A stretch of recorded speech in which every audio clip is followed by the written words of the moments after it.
Vous reconnaissez bien évidemment en alternance sur ces images au centre Lionel Labos que voici avec son t-shirt sympathique.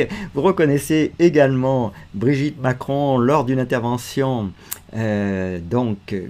à la maison de l'adolescent pour son inauguration le 9 juin 2026. Il faut évidemment faire semblant, parce qu'on ne peut pas le voir autrement, d'être du côté de la vertu et de la protection des enfants. Ils ont des moyens extrêmement puissants de communication et donc finalement ça nous renvoie sans arrêt à notre impuissance. Ces gens paradent sur les plateaux télé à la faveur d'événements qui ne servent qu'à maintenir leur visibilité.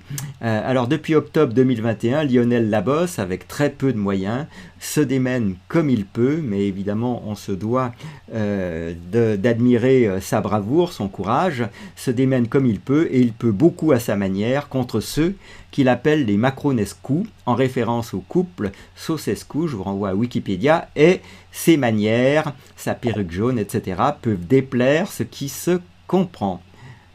Cela peut mener à ne pas acheter son livre « Elle est menteur », mon cher Watson. Le jeu de mots est tout de même fort réussi.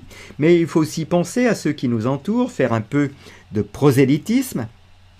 C'est un beau cadeau, ce livre, à offrir à des personnes qui apprécient cet humour et ce vocabulaire rabelaisien et qui sont assez ouvertes pour comprendre le Brigitte Gate et ses diverses implications.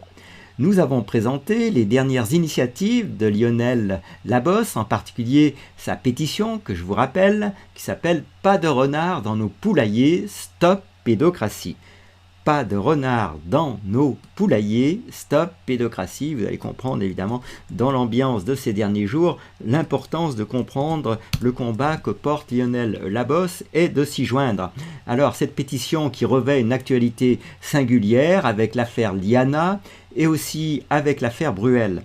Brigitte Macron fait partie des personnalités intouchables, avec passe-droit médiatique qu'il faut faire descendre de leur piédestal.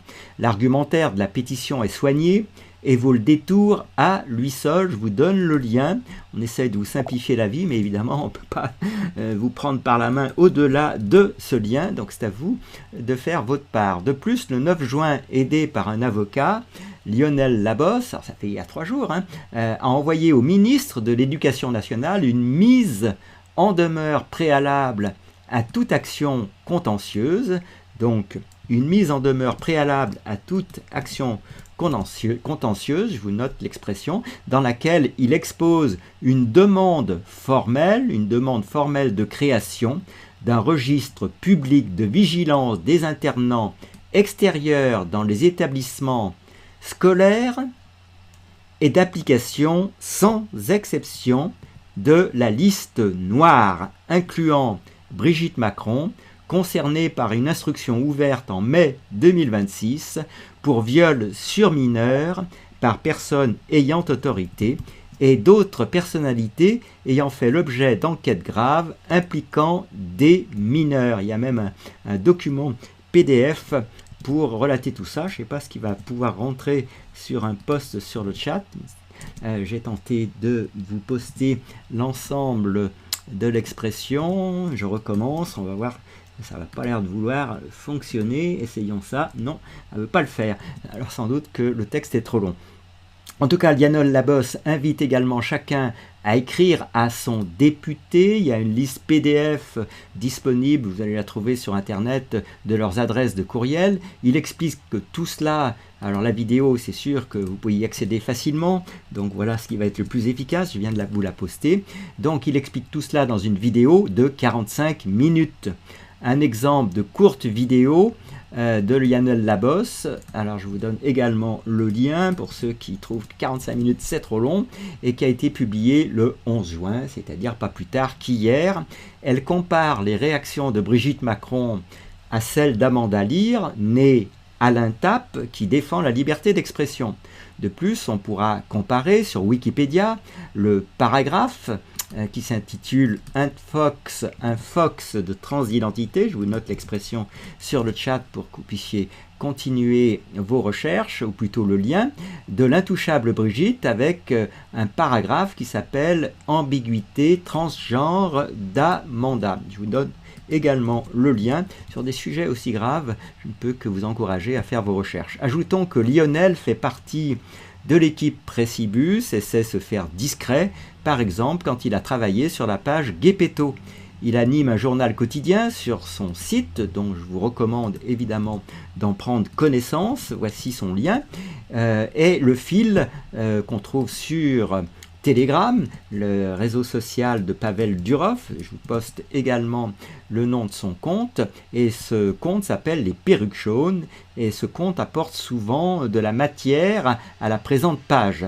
Alors cette proximité ne nous empêche pas de lui dire qu'il fait parfois des remarques déplacées, notamment ce 10 juin lorsqu'il s'est plaint de la place faite à Christian Cotten qui serait trop importante sur GPTV et ailleurs. C'est quand même celui qui se prend tous les coups, c'est lui qui dépose la plainte, donc avouez que c'est une remarque qui n'est pas appropriée. Actuellement, rien n'est plus important que de faire connaître l'instruction ouverte il y a un mois. La priorité est de dissoudre le consensus des ignares qui enferme cette information capitale dans une omerta scandaleuse. Toutefois, même s'il s'agit d'une priorité, il convient également d'avoir plusieurs fers au feu. Signaler que Brigitte Macron est poursuivie pour viol sur mineur ayant autorité, je reposte l'expression pour que chacun juge de la gravité, devrait être suivi de la révélation qu'un enseignant a lancé une pétition et une mise en demeure au ministre sur ce sujet, et l'enseignant, vous l'avez compris, c'est Lionel Labosse. Nous souhaitons que Lionel Labosse bénéficie de davantage de relais, surtout dans le milieu enseignant, c'est important. Il prend des risques, il est un professeur agrégé en exercice qui ose envoyer une mise en demeure à son ministre. Est-ce que vous comprenez ce que ça veut dire? Il est un professeur agrégé en exercice qui ose envoyer une mise en demeure à son ministre. J'espère que tout le monde parvient à suivre. Comment ne pas s'indigner qu'un ancien enseignant qui ment sur un diplôme jamais acquis, sur son identité, sur son genre, sur son âge, sur le fait qu'il a détourné un mineur, puisse devenir intouchable, fréquenter les ministres de l'Éducation et côtoyer régulièrement des adolescents. Encore ce 9 juin, comme vous le voyez sur une des images en alternance, au centre de l'écran, ou comme vous pouvez en prendre connaissance sur ce lien que je vous poste dans le chat, tout ça étant documenté. On ne s'amuse pas à raconter du blablabla. Donc, en donnant de surcroît, cette fameuse Brigitte, des leçons de morale. C'est à se demander s'il ne lui faut pas s'abreuver régulièrement de la présence d'adolescents autour d'elle. Brigitte serait-elle un vampire ? Signer la pétition, surtout si on indique que l'on est professeur, cela peut avoir un petit poids. Et puis les enseignants ont été tellement mous et serviles pour la plupart dans la période Covid qu'il serait bon de montrer que ça change. Lionel n'est pas le seul enseignant dans l'équipe Précibus. Donc vous voyez que Précibus, c'est pas que Alain, c'est toute une équipe. Nous rejoignons donc la conclusion du fil précédent, agissons collectivement. Eh bien c'est bien volontiers qu'on relaie cet appel à l'union. Oh, Brigitte, that is a man. She's got balls, that is a man. Oh, Brigitte, that is a man. It follows that that is a man. Oh,